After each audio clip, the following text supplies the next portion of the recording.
Good morning.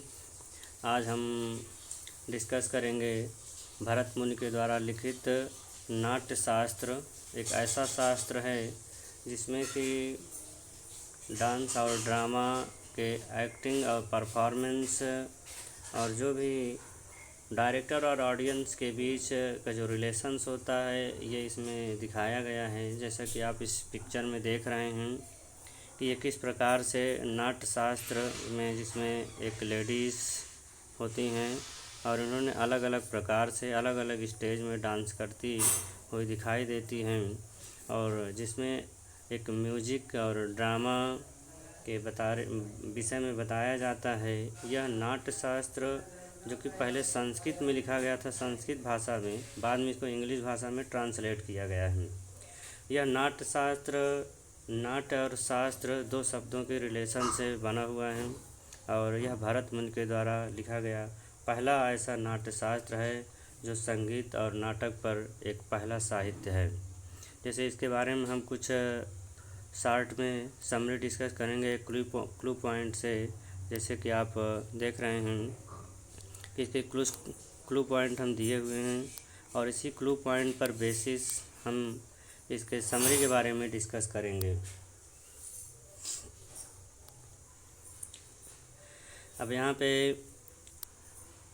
The earliest music and drama, यह भरत मुनि के द्वारा लिखा गया अर्लीस्ट, सबसे पहला, the earliest music and drama, ये भरत मुनि के द्वारा लिखा गया सबसे पहला साहित्य है जो संगीत और नाटक के बेस पर लिखा गया है।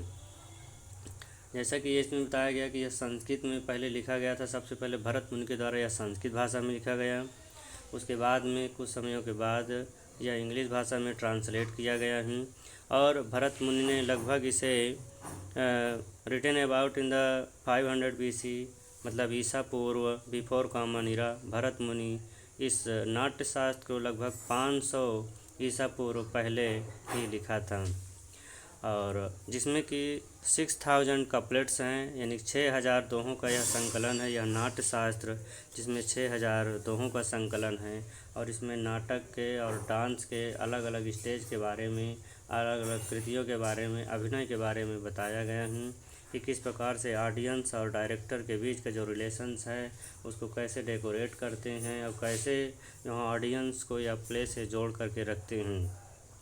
इसी प्रकार से इसमें जैसे दिखाया गया, बात करते हैं कि ये जो 6000 कपलेट्स है, इसका जो 6000 ये कपलेट्स हैं, इस कपलेट्स में एक अलग अलग वे में देखते हैं और इसमें 6000 कपलेट्स के साथ ये डांस और ड्रामा पर यह सब का ध्यान केंद्रित करता है, जो ऑडियंस और डायरेक्टर के बीच का रिलेशन होता है। इसी के साथ साथ इसमें ये 6000 दोहे हैं। ये 6000 दोहे 36 चैप्टर यानी कि 36 चैप्टर में डिवाइड किया गया है, जिसमें कि हम एक, अगर हम दोहों वाइज रीड करते हैं तो इसका एक संकलन जो कि 6000 दोहों का संकलन है और 36 चैप्टर में यानी 36 चैप्टर में डिवाइड किया गया है।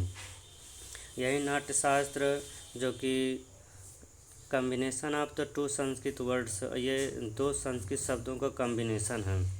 ये कम्बिनेशन है, combination of the two Sanskrit word. नाट्य शास्त्र दो संस्कृत शब्दों का कम्बिनेशन है, जिसमें हम देखते हैं कि नाट्य और शास्त्र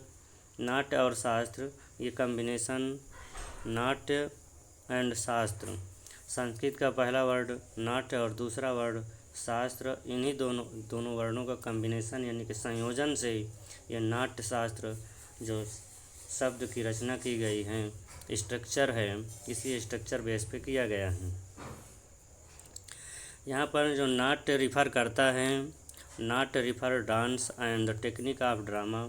जो नाट्य शब्द है संस्कृत का, यह डांस और ड्रामा के टेक्निक के बारे में बताता है कि नाट्य का मतलब यहाँ पे ये हो जाता है कि किस प्रकार से जो नाटक का स्ट्रक्चरिंग होता है, किस प्रकार से नाटक लोग करते हैं, डांस करते हैं, और टेक्निक ऑफ ड्रामा जो कि स्टेज पर नाटक जो प्ले किया जाता है उसकी कैसे क्या टेक्निक होती है, जो कि हम ऑडियंस को अट्रैक्ट करने की टेक्निक होती है।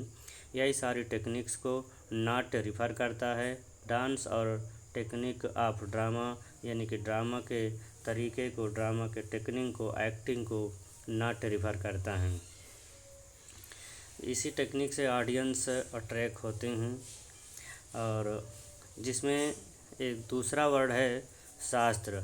नाट्य तो रिफ़र करता है डांस और टेक्निक ऑफ ड्रामा को, इसके साथ ही साथ जो शास्त्र है, शास्त्र रिफ़र करता है साइंस को। साइंस जो शास्त्र है यह साइंस को रिफ़र करता है। इनमें साइंस स्ट्रक्चर्स बेस में, यानी कि जो नाट्य है ये डांस और टेक्निक को रिफ़र किया, शास्त्र साइंस को रिफ़र किया है कि किस प्रकार से यह साइंस को, इसके साथ साथ इसमें जो टेक्निक लगती है साइंस की, जो कलाकृतियाँ होती हैं, इनकी जो कलाएँ दिखाई जाती हैं, साथ में इसको जो और भी कला करने के लिए जो ड्रेस कोड लगते हैं उनके बारे में यह शास्त्र का वर्ड जो साइंस से जोड़ा गया है। और यही जो नाट्यशास्त्र है, नाट्यशास्त्र आज इसके पहले अभी कुछ दिन पहले हम ये देख रखे हैं कि एक 3 दिवसीय 3 डेज एक कार्यक्रम हुआ था केरल पर, तमिलनाडु चेन्नई में। और इसी 3 दिवसीय कार्यक्रम हुआ, फेस्टिवल हुआ, नाट्यशास्त्र का ऑर्गेनाइज हुआ है। इसी में यह भी बता दिया गया इसको कि ये जो नाट्यशास्त्र है it is also known as the 5th वेद। ये 5वां वेद के नाम से भी जाना जाता है, क्योंकि ये वर्तमान समय में यह जो रिफ़र करता है इसी वर्तमान युग को देखते हुए आज के समय में यह नाट्य और शास्त्र बहुत अधिक रेलेवेंस हो गया है प्रेजेंट टाइम में। इसीलिए इस नाट्य शास्त्र को 5वें वेद के नाम से भी जाना जाता है। और इसी 5वें वेद के नाम से भी जाना जाता है क्योंकि इसके साथ साथ जो नाट्य रिफ़र किया डांस और टेक्निक ऑफ ड्रामा को, साइंस रिफ़र किया और शास्त्र रिफ़र किया साइंस के। और इसी टेक्निक में जो अभिनय करने वाले कलाकार होते हैं उनमें साइंस के साथ साथ जुड़ा होता है उनका वेशभूषा कैसे होनी चाहिए, जो प्ले कर रहे हैं स्टेकर, जो नाटक प्ले करते हैं, और उनका श्रृंगार कैसे है, और उनका संगीत का जो संगीत वाद्य यंत्र होते हैं, संगीत इंस्ट्रूमेंट यानी कि जो म्यूजिक इंस्ट्रूमेंट होते हैं, और उनका जो स्टेज होता है किस प्रकार से इसका स्टेज का डेकोरेशन होता है, और हॉल का जो डेकोरेशन होता है, इस सारे डेकोरेशन के बारे में नाट्य शास्त्र में डिस्कस किया जाता है। इस प्रकार से यह जो नाट्य शास्त्र है यह 5वां वेद भी 5वें वेद के नाम से भी जाना जाता है। और यहाँ जो भी दिखाया गया है जैसे ये कलाकृतियाँ हैं जिसमें कि एक गर्ल्स का, एक लेडीज़ का डांस होता है, एक औरत डांस करती होती है, अलग अलग स्टेज में डांस करती होती है, जिसमें कि जैसे हम हिंदी में जो रस पढ़ते हैं उन रसों का वर्णन भी इसी नाट्यशास्त्र में किया गया है। इसमें उनके अगर हम अगले चैप्टर जो जैसे इसमें चैप्टर 7 और चैप्टर 7 अगर पढ़ते हैं तो चैप्टर 7 में जो हम रस का अध्ययन हिंदी में करते हैं वही चैप्टर 7 में हम इसमें डिस्कस करेंगे नाट्यशास्त्र में। और चैप्टर जो 8 है, इस चैप्टर 8 में हम जो नाट्य होता है, जो एक्टिंग होता है, टेक्निक होता है ड्रामा का, स्टेज पर जो टेक्निक की जाती हैं उसी स्टेज के टेक्निक यानी कि हाथों को उनको मूव करना, घुमाना, और किस प्रकार से उनको आईलिड, आर्म्स और thigh, neck, legs, in so the means all bodies है to acting to play of the drama.